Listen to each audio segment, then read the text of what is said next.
61, excusez-moi, je dois... 01, dernière fois que tu rentres dans mon bureau comme ça, qu'est-ce qu'il y a? Ok.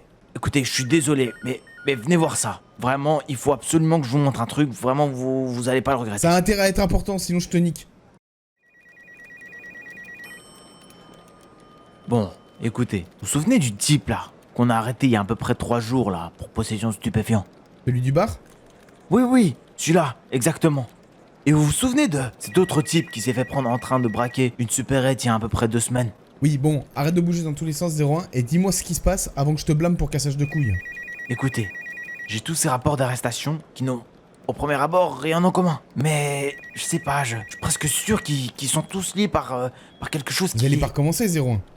Vous nous avez fait le coup l'année dernière et vous vous souvenez très bien de comment ça s'est fini cette histoire. Oui, mais je vous assure, je vous en prie, laissez-moi m'expliquer. Ouais, ok.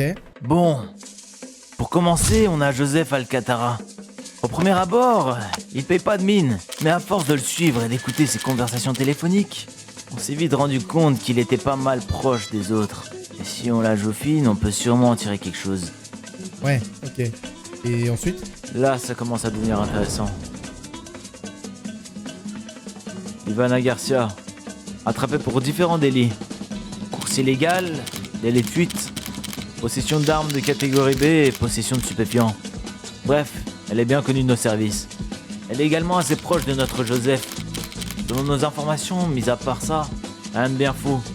Ah ok, la meuf est un peu folle, mais mis à part ça. Attendez, vous allez comprendre. Jesus Camato. Il est né à Alquietos, en Amazonie. Il a grandi dans une secte catholique. Vous voyez le genre, quoi. Et leur religion impliquait des sacrifices, ainsi que de la production de drogue locale.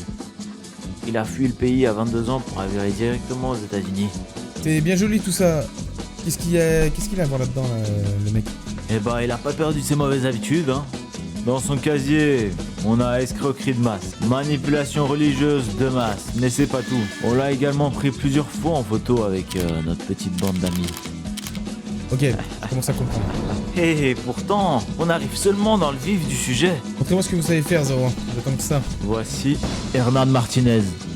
Né d'un père ayant fait fortune dans diverses actions, il a déménagé avec son père à l'âge de 10 ans. Le problème, c'est qu'il avait pas mal d'ennemis à cause de ses excellents placements.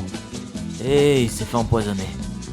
Après ça, notre petit Herman s'est fait prendre en charge par nos petits copains les latinos. Le gars a rien fait, il a pas de casier.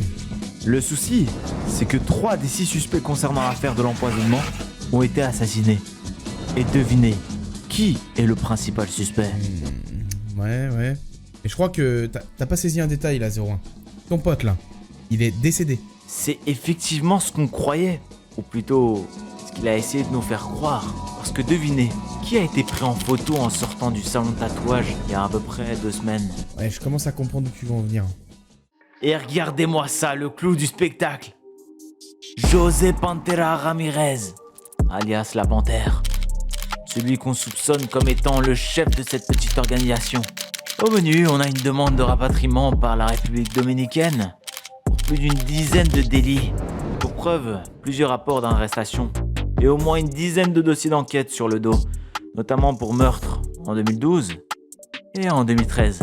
Après ça, il est passé sous les radars quelques années, jusqu'à ce qu'on fasse le lien entre lui et un certain Santiago Alma en 2019. Et depuis ce jour, on n'arrête pas de le suivre à la trace, et on a même envoyé des mandats de surveillance à Interpol qui nous ont confirmé que c'était bien lui.